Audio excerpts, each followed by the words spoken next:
The man, the myth, the legend, the meta breaker possibly. It is Mobius and Mobius. Man, this card is talked about so much. Oh my goodness, the community is hyped around this card, and rightfully so. You know, we just had Loki come out, probably one of the more broken cards in recent memory, and it's all about energy cheat. And anytime something energy cheat is running rampant in the meta, it just doesn't feel so great because either you didn't draw yours in time, or your opponent's just popping off with very little that you can do. Well, Mobius is the counter, the answer to those decks. Mobius is a 2/3 ongoing. Your costs can't be increased. Your opponent's costs can't be reduced. Guys, there are so many interactions, so many mechanics, so many nuances. This is by far the most work I've put into a Snapper Pass video, so I would super appreciate it if you smack the like button, and if you're not subscribed, snap subscribe. It would really help out the channel. You know, there's so much to cover here. I've got a lot of breakdowns, a lot of areas where you guys can take screenshots just so you know the different mechanics interactions whenever it pops up into your games. On top of that, we're going to be doing typical Snapper Pass style, where we're going to talk mechanics, counters, and I got some deck lists brewed up for you guys. And of course, I'm going to give you my final verdict at the end. But really quickly, let's look over the spotlight caches. Now, there is something really important, kind of wacky to note about these spotlight caches. Yeah, it's that high Evo variant in the bottom left there. It's reoccurring. I don't know what they did here. They absolutely blew it, and I'll just say it outright. Like, what was Team Second or Dinner even thinking? You're telling me you couldn't find another card that's Series 4 or 5 that had an available variant that hasn't been released? Even if it's in the schedule for like 2-3 months from now, pull it from the schedule, fill that in later, and put something in new. How are we already repeating? That is so brutal. I hate it. I hate it. And it's paired with the DJ Kang. Come on, dude. The DJ Kang is so good. I would love to tell people to open it up and try to get that Kang. But like, if you already have that high Evo, then this is just worthless. Mobius is a 3,000 token card. So that's my suggestion. Okay. It's a spoiler to the Snapper Pass verdict, but if you're going to get this card, please use tokens. This spotlight cache is only if you have an excess amount. You really want that DJ Kang. That's my one little thing about the spotlight caches this week, but thankfully he's a 3,000 token card, so that's okay. You can just get Jet Ski Mobius and you can be just fine. This is the spotlight cache variant. If you buy them with tokens, you can maybe open up this one. Again, don't suggest it. Let's move on to how this card works. All right, now I'm not going to go over every single card, every single interaction. You're going to see I have a list, and you guys can just take a screenshot and review it on your own time, okay? And if you have any questions, let me know in the comments below. I've been feeling a little under the weather. That's why I haven't done so much content, but I wanted to make this one awesome for you guys. So here we have every single card and location affected by Mobius. There's only actually 6 locations that directly are affected by him, or with his effect, right? The most notable is like Elysium. Amazing. You have Mobius on your side of the board, your opponent will not get those cost reductions, and you will get them. Unreal. And on the flip side, Dream Dimension, they're going to get smacked in the face with Dream Dimension, but you don't have to worry about it. It's not going to increase the cost of your cards. And then in terms of the cards, you know, like there's a lot of shutting down stuff. Like, of course, everyone's excited for Zabu to get shut down, Loki to get shut down. Loki's still going to replace the cards, but he gets rid of the discounts, right? So that's a really good utility. Sarah, these sorts of things. Mr. Negative gets hit really hard. Like negative decks, if they run into Mobius, there's just no shot, because essentially it's going to flip. But then if Mobius is on the field, it'll just go back to its original cost. So like if you're trying to do that Arnim Zola flip where you got the 0 power and then you make it 0 cost and it's got 6 power, well, now you're going to have a 6/6 Arnim Zola. Not the worst, but obviously not what you're trying to do in your negative deck. And then, yeah, a lot of shutdowns. Now, if you got the screenshot ready, let's just look at the breakdown. All right, I know this is a crazy wall of text. This is only page 1 of 2, because this is when you have control of Mobius and what happens to these cards when they're either played or in your hand. So there's a lot to cover here. Again, I'm not going to go over every single card. I have a few specific mechanics that I want to talk to you guys about in a couple of slides here, but I just wanted to provide this as a reference point in case you were curious, hey, what happens with this X card when Mobius is on my side of the board, or vice versa. I'm going to show you in the second here, the opposite when it's on your opponent's side of the board. This is just my interpretation based on past card mechanics and studying this game for a very long time of how I should expect these cards to interact when Mobius is released.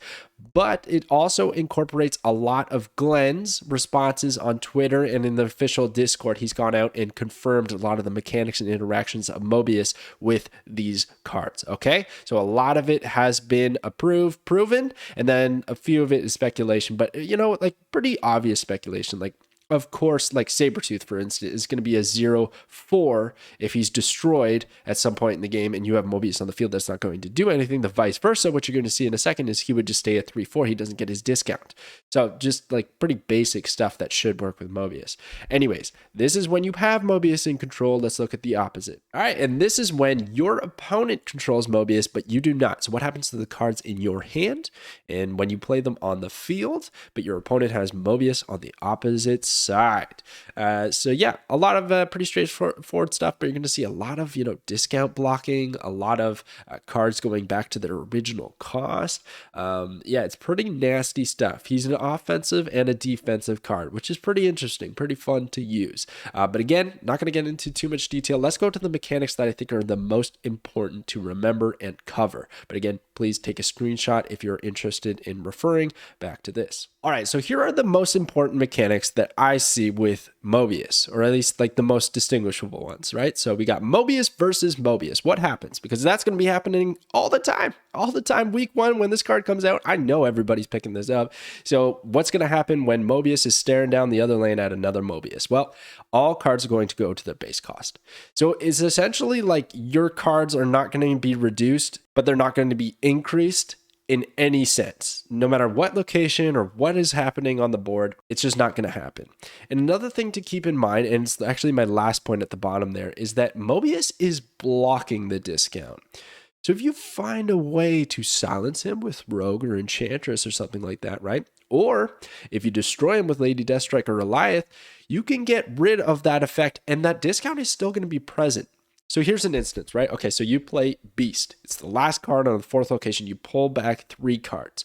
Those 3 cards are going to go back to your hand and they're not going to be cheaper if your opponent has Mobius on the other side. That sucks. But if you manage to destroy that Mobius or silence it while you have those cards in your hand, they will get their cost reduction at a later turn. It doesn't really matter. If Mobius leaves the game, they're going to go back to that discounted cost that Beast provided. So don't think of it as removing the ability of these energy cheating cards, right? You got to keep in mind that you can counter Mobius. He's not immune to counters. In fact, I think he has quite a few. So just keep that in mind. Another thing is if you have Mobius on the board and play Wave, cards that cost 4 or more will be reduced to 4, and cards that cost less than 4 will not be increased to 4. It's a nice little way to cheat out, I don't know, maybe death, for instance, right? So you get a bunch of cards destroyed. Let's say you got 8, you got your death to 0. You play Wave, guess what? Death ain't going to 4. That's crazy. That's why this card is like so broken, I think, because maybe it does well and it denies your opponent's strategy, or maybe it doesn't. But this interaction with Death and Wave makes for a very popular deck that used to exist called Death Wave Research. Revisit the meta. And then even nastier is that the opposite happens for your opponent. So let's say they had Magneto in their hand or something, right? You play Wave. Normally, it would go to 4 for them. But because their cost cannot be reduced, Magneto's going to stay at 6. Now, if they had anything cheaper than 4, yeah, they'll go up to 4. And that's not great either. So it's just a lose-lose for them and a win-win for you, which pretty much makes Wave the best card to pair with Mobius, in my opinion. All right, this is going to make a lot of people sad, but if your opponent has Mobius on the board and you use Mr. Negative on your deck, the negatized cards will retain their base cost. So your Iron Man, who normally would be a 0/5 because you flipped him, now he's going to be a 5/5. Still really good. I mean, 5/5 Iron Man is basically 5/10, but you definitely did not set up your deck to, play a bunch of high cost things. You're looking to do that Jane Foster flip or anything like that. Now, that's another thing I guess worth mentioning right now. You could still draw with Jane Foster because the cards aren't actually in your hand. Mobius' ongoing ability can't reach into your deck. So they will have that cost, that cost reduction or that flip in your deck. But once they are in your hand, Iron Man's going to go back to 5. Armzilla going to go back to 6. Like, you just got to watch out for those crazy flips. And I think it's really going to hurt Negative's ability to be even somewhat relevant. Before it used to be like kind of memey, but could really pop off. Now, I don't know. If Mobius is popular, Negative is going to struggle. If a card in your hand has been turned into a pig by Spider-Ham and you have Mobius on the board, the pig will return to its base cost of 0. Now, I almost feel like I should put an asterisk here because I really couldn't find online if they actually changed this. I remember it being talked about. The base cost of the pig used to be 4. I thought they switched it to being 0. So if it is 4, then your cost of your card will go to 4. So like if you have Magneto, again, another example, but if it turns into a pig and you have Mobius on the board, well, then he'll either go to 0, which I think is what they changed it to. So being a 0-12 pig, or if his base cost is still 4, he'll be a 4-12 pig. I already touched on this one a little bit, but I'm going to say it again because it involves Loki.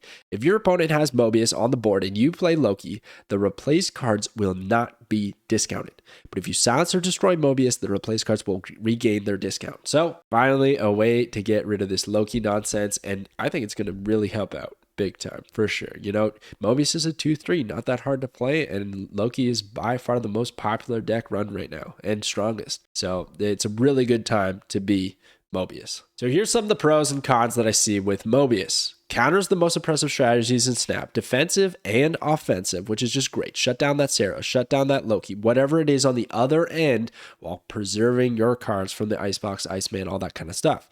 Amazing with certain common rarity locations, right? We saw the Elysium, common rarity, amazing. I think that's straight up game winning if you see that. Dream Dimension is another one, amazing. I love that. That's probably one of my favorite upsides of Mobius. And another thing is it has good stat line, like 2-3, like I was saying, just easy to play, not too shabby. But let's get into the cons because I think a lot of people are being blinded by the crazy upside of this card and not considering the negatives, the negative impact that comes with Mobius. So irrelevant ability in some scenarios. There are a lot of decks in Marvel Snap that do not run the cards that I showed you earlier. That wasn't a very big list in a card game that has like 250 in its collection. Now they're very popular cards. They're meta prevalent cards. So that has a lot of validity, but you still got to watch out. For instance, think about like a high Evo deck with Lockjaw, right? They don't run an energy cheat typically. They want to use unspent energy maybe with their Sunspot and get the Hulk really big and whatnot. Maybe they have Shocker in there, but you can probably replace that card, no problem. But you're doing Lockjaw cycles to cheat your energy out. That's going to hurt. There's no way Mobius is going to do anything to that. And then if the locations don't roll, you basically just played a 2-3, not doing a whole lot. So you got to watch out for those things. It's not going to be every single time that Mobius pops off. And you know what? Week 1, I doubt people are going to be playing Sarah. I doubt people are going to be playing Loki. I think people are going to shelve those decks, and it's actually going to be really tough for Mobius to shine in week 1.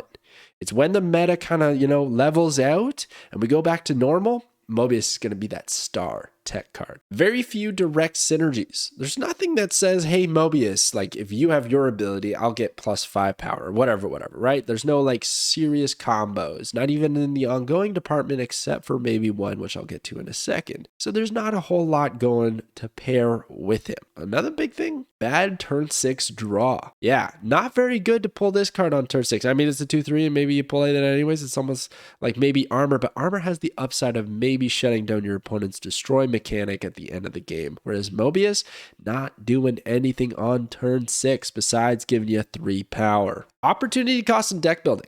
So here's the question that I want to ask you guys, okay? Because everyone's going to be like, oh, well, I'm just going to put Mobius in every single deck. Okay, that's cute, but what are you taking out? This is a 12-card deck building game.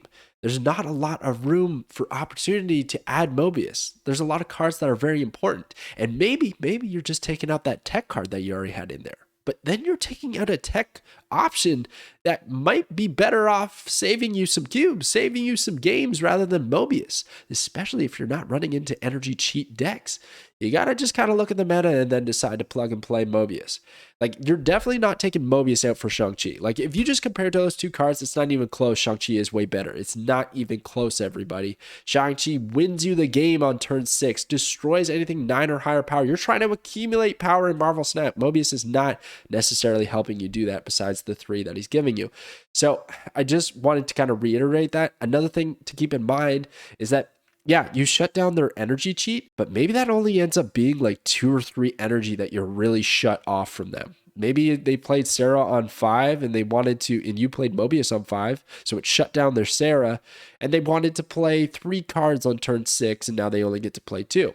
That's very, very, very good, but it might not win you the game. You still got to find a strategy or do something at the end there to win it out. Those 2 cards that they play might win it. And what if it's like Brood and Surfer and it buffs a bunch of things up? Like, you got to watch out. It's not just going to be GG because you played Mobius. The opponent can find a way. So I definitely see a lot more upside than I do downside with Mobius, but I just had to lay out some of the cons because I think the community is being a bit blind to them. This isn't going to be a card that's going to win you every single game. It's just not. It's going to win you a handful for sure, but not every single one, especially if your opponent is running one of these counters. All right, so here are some of the spicy counters that I came up with. And by far the best one on this board is Rogue in the bottom left there. So your opponent plays Mobius on turn 2, you Rogue it on turn 3, happy days, they cannot get any discounts, and then you get all the discounts. It's just cash money. I love it. And then Enchantress is kind of doing the same thing, shuts down Mobius and any other ongoings that might be present. Lady Deathstrike can gobble him up. I don't know if that's going to be all that good. She's not very popular, not very good of a card, but it does work. It can eat up Mobius because he's a 3-power card. And she was recently buffed to a 4-power card. So, try it out. Another one is Electro. Now, Electro, Psylocke, Magic, they all kind of fall under this category of just providing opportunities to spend more energy without reducing the cost of your cards. It's kind of a pseudo way of energy cheat, and Lockjaw kind of falls in there as well. Who cares about discounting our cards if we can just cheat them out earlier through other means? Mobius does nothing to Electro. Mobius does nothing to Lockjaw. And I think that these cards are going to end up a lot more popular because Mobius exists in the meta. They have their own inherent risks, but there's been many decks built with these cards. I'm sure they're just going to absolutely flourish once this card is released. Once Mobius kind of changes the meta forever, we will see. Anyways, let's get to some of the decks that I brewed up. Here is what I got for you guys here today. And I'm gonna make it real simple for you, okay? Basically, take Mobius, take any tier 1 deck, and toss him in there. Take out the weakest component of that deck and put in Mobius. See what happens. He's a tech card, and you just gotta kind of read the meta, and if the meta is energy cheat, then you're gonna want Mobius in there. And I think that's how it's going to work with deck building and Mobius 90% of the time. But I've brewed up a few extras for you. So essentially, that's what Employee of the Month is, right in the middle. It's just a tier 1 deck. It's the high Evo deck with Dr. Doom. I think it's going to do really well, especially after Mobius has been released. Because again, it doesn't rely on too much energy cheat. It does have Wave in there, but we got Mobius. Mobius to cover everything. And then we have Dr. Doom, Hulk as the finisher, high Evo to change them all up, Storm to lock in a location. It's good. It's happy days. But one of my favorite additions to this deck, and one of the key synergies that you probably didn't think of, is America Chavez. So like I was saying earlier, Mobius is such a bad turn 6 draw. Well, America Chavez makes it so that we'll never draw him on turn 6. So maybe we don't draw him in the end because, we kind of thinned out the deck. We gave one last draw because one of them is America Chavez, but at least we don't get him on turn 6. We don't need a 2-3 on turn 6. I would much rather draw a 6-9 and see what I can do with that. So that's where I really like pairing America Chavez with Mobius, and hopefully we can get him sooner so we can play him maybe on turn 5 so they have no energy discounts on turn 6, or sooner would be great too. Death Wave, I've talked about it a little bit already, but that's going to make a big comeback. Basically, if you got Mobius out there, you play Wave on turn 5. On turn 6, you can play Leader and Death could be free if you've destroyed 8 things, which is kind of what the whole deck is set up to do with Yondu, Squirrel Girl, Hood, and Killmonger to destroy all them. Deathlock over Venom because there's not a lot of high power things, but you could put in Venom. It's not a big deal. Carnage, that sort of thing. Seems really strong. I'm sure that some kind of shell of this list is going to make it, is going to be meta relevant. And then lastly, I got Wong going here. So I was kind of thinking, let's take advantage of the ongoing ability of Mobius, and let's just do a classic ongoing. It has a lot of Series 1 and 2 cards, so it's very easy if you're new to the game and you're just getting this card because it's kind of cheap, 3,000 tokens, you're like midway through Series 3, anything like that, you want to pick them up, well, you could probably build this list and do pretty good. I will have another deck list on Snap.fan. It's all about counters, so just putting in a bunch of counters and seeing what happens. But this is kind of my idea for cards that actually work with Mobius. Again, he doesn't have too many direct synergies. Like, we could look at Spectrum as a direct synergy because it's giving him +2 power, but other than that, there's not a whole lot. Death, She-Hulk doing the discounted thing. Wave is really good, probably the #1 pair. And then America Chavez is a bit stretching it. I just like deck building aspect of those two cards. So that is my theory crash. That's all the mechanics. I know this one has run on a little bit long. Thank you so much. It was a lot of work to put this together, especially while I was sick. But let's get into whether this card is a snap or a pass. Wow, it's a snap. Wow, yeah, of course. Of course you're snapping on this card. There's no way I was going to tell you not to. It's a tech option that is just going to forever be relevant. I was talking about how Ravona has a lot of long-term value, and I still believe she does, despite her poor reception right now. But as more cards are released that are 1 or less power, she's going to be viable. She's going to be an option for those cards.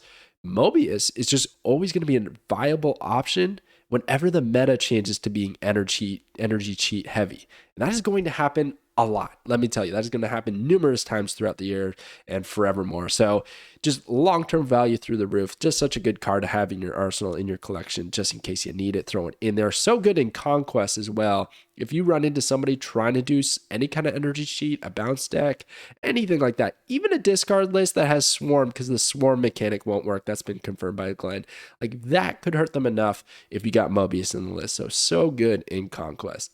But again, use your tokens on this card. Unless you're really going for those variants, I just do not see the value in the Spotlight caches. They are big bads, so it just look at your collection and evaluate what you got.